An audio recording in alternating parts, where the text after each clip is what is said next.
অবশ্যই যদি সুষ্ঠু গণতান্ত্রিক পদ্ধতিতে একটি গ্রহণযোগ্য পদ্ধতিতে ফলাফল আসে সেটি মেনে নেওয়া ছাড়া কোনো উপায় নেই। সামগ্রিক পরিবেশ এখনো আলহামদুলিল্লাহ ভালো। আমাদের প্রার্থীদের মধ্যে সৌহার্দ্যপূর্ণ আচরণ, সম্প্রীতির বন্ধন রয়েছে। আমরা সকলে রাবিয়ান, আমরা সকলেই আসলে দিন শেষে রাজশাহী বিশ্ববিদ্যালয়কে বিলং করি। সেই হিসেবে আমাদের পরিবেশ ভালো, আমাদের সম্পর্ক ভালো। নির্বাচন কমিশনও এখনো পর্যন্ত নিরপেক্ষ।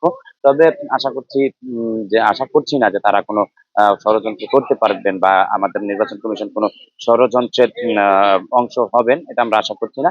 তবে যদি এরকম কিছু হয় আপনাদেরকে আমরা তথ্য প্রমাণ সহকারে জানাবো। 49% নাকি 59% নাকি 2% সেটি ভোটের ব্যালটের মাধ্যমে জবাব হবে।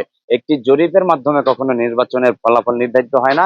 ফেসবুক পোলের বিভিন্ন ভোটের মাধ্যমে কিন্তু আসলে এই ফলাফল নির্ধারিত হয় না। আমি একটা কথাই বলবো, আপনারা অপেক্ষা করুন। শিক্ষার্থীরা তাদের এই জবাব ব্যালটের মাধ্যমে দিবে।